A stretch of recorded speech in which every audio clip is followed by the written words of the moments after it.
Frank Luntz hosted one of his famous focus groups on Inauguration Day, and it was very interesting. Let's take a listen. We are less than 24 hours from an inauguration of a new president. Give me a word or phrase to describe the United States of America the day before we have that inauguration. Harold. Turmoil. Camille. Seeking solutions. Jim. Divided. Lisa. Deceased. Oh my God. Amen. Stephen. Lost. Spencer. Delusional. This is awful. This is awful. But Lisa, yours is the worst of all because you said deceased. I believe Why? deceased. Well, because I do believe the election was stolen. I don't believe there will ever be another free and fair election again in this country. Right. Which means there will be absolutely no voice for the people. Not good. Here to discuss, Gabby Orr, she's White House reporter for Politico, and Don Calloway, CEO of Pine Street Strategies and a Democratic strategist. Don, let me start with you on this one. Obviously, it's a pretty troubling place. The Republican Party, Trump is really the one who got everybody into this mess by even pushing this nonsense. But look, Joe Biden's now president, and he's now their president. Do you think he did enough in the inaugural address and in the coming days to try and keep or, even boost his approval rating to a 75 or an 80%? I very much think he has that opportunity. Is he doing what he needs to do? Yeah, he is, but I'm not sure that's not the question, right? The question is, I don't know what the question is, but the reality is that there's nothing that Joe Biden could have said to convince this woman that this country is not deceased, right? At the end of the day, what you saw right there was a middle-class white folks' reaction to the idea that this election was not determined by the majority of white folks. And they're going to find that very, very hard to accept, not only in this election, but in midterms and presidential elections going forward. That's not a novel problem. Democrats have not won the white vote since 1960, but it's okay now to say these things out loud. And what we're seeing is a very visceral reaction to the idea that me and my people didn't decide this election, therefore it was not legit, therefore they must have stolen it, therefore there'll never be another free and fair election in my lifetime. Well, listen, the four of us, all on this panel, are the result of people who did not give up, who did not take that defeatist attitude to circumstances which would have not allowed any one of the four of us to participate in the fullness of this country. Imagine if that was our attitude after every election that didn't go our way, right? It just simply would not be the case. So advocacy continues. The fight to include everybody in this country continues. And I just find it remarkable that good and decent taxpaying Christian white folks are saying that this is not fair because one time an election didn't go their way. Imagine if things had not gone our way and we just stopped and said it's over. Gabby, what are you seeing in the polling in terms of, I think that that feeling that the country is deceased and that the election was stolen and all of this insanity, clearly completely delusional and also unfortunately shared by millions and millions of Americans.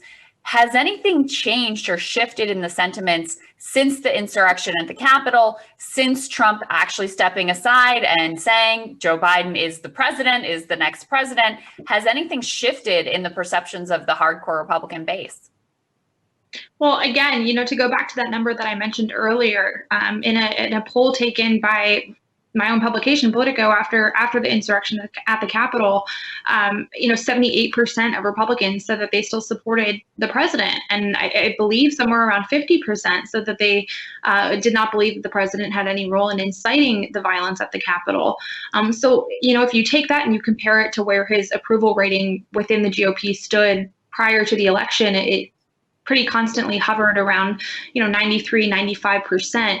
So there was a significant percentage of Republican voters who said this is enough. This is kind of the tipping point for us. This is when we kind of reevaluate our support for this man and for what he stands for and for the lies that he's perpetuated about the election. But again, 78% of Republican voters standing by the president after such a jarring moment in our nation's history is pretty remarkable. And I think it really speaks to how pervasive the president's influence is on that group of Republicans in particular. And I think it was very evident in this focus group that Frank Luntz ran, where you could see people like the woman Pamela or Lisa from Missouri, talking about how COVID is a joke. At one point they said, because the president told them it was, or how the election was stolen and we will never have a free and fair election again in this country because the president told them that was the case. This is going to be the biggest roadblock for the rest of the Republican Party to get over in the next few years, is that sort of transfixion that Republican voters have on President Trump, and how they can kind of move past that and push the truth on those people and bring them back into a Republican Party that does value truth and does value a number of other values that disappeared over the course of the Trump administration. So, Gabby, let me pick up on that, which I think is really interesting. I'm basically of the belief, I'm not sure a Republican can win a primary these days, and at least in a deep red district, without saying that the election was stolen, which is just inherently going to inhibit their ability to pull in these hundreds of thousands of suburban people who voted for Biden and also generally supported their like normie Republican senator or congressman. I think it's going to be a big problem, and you're going to see Georgia times 50 all across the entire country as we go forward.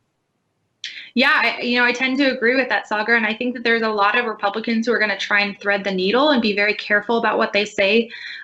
Perhaps they'll say that, there was widespread voter fraud during the 2020 election, and that's something that should be looked at carefully, and that we need a commission to study election integrity, but that no, the president did lose fair and square to Joe Biden.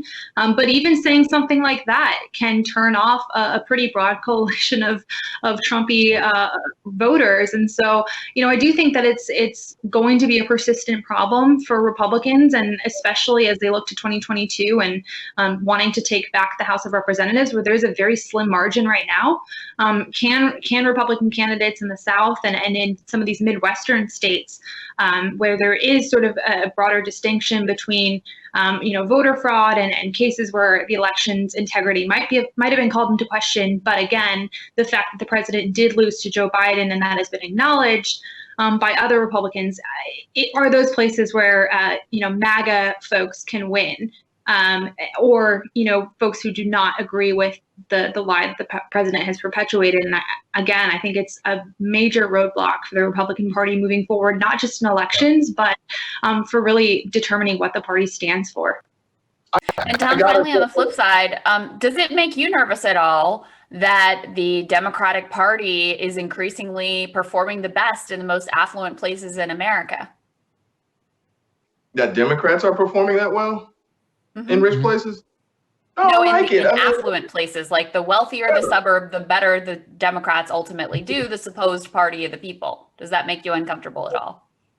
No, not at all. In fact, as a matter of fact, it makes me hopeful because it shows that our organizing work is paying off. Democrats have always been the party of the extraordinarily large tent. We are not Stepford. We are not focused on one issue. So you got rich folks, you got suburbanites, you got urban folks, you got rural people, and a general commonality that brings them all together is some heart or some concern for fair play, equity, opportunity for everybody. I'm happy to see Democrats who pay more taxes, who are more affluent, who pay capital gains taxes and estate taxes. I'm very happy to see those people included in our tent because it means that our message is more universal while the Republican tent is contracting. I got to take a little bit of an issue with with the premise of Sagar's last question, which is, yes, I do think that the Republican fracturing is going to wreak havoc for them on the primary side, and they're going to have to fight against people who say this election was stolen. Yes, but the reason that won't necessarily translate to a bunch of Georgias all over the country is because you have to remember that when it comes to a general, voter suppression is baked into the Republican formula for winning elections.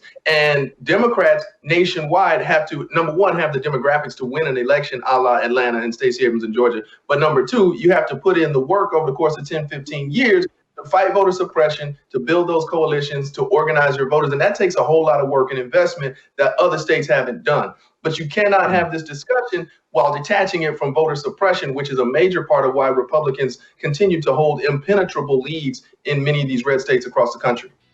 Well, we can always count on you to bring that fire, Don. They're telling us we're out of time, so unfortunately we got to go. Thanks for joining us, guys. Really appreciate your analysis. Thanks, guys. Great to see you both.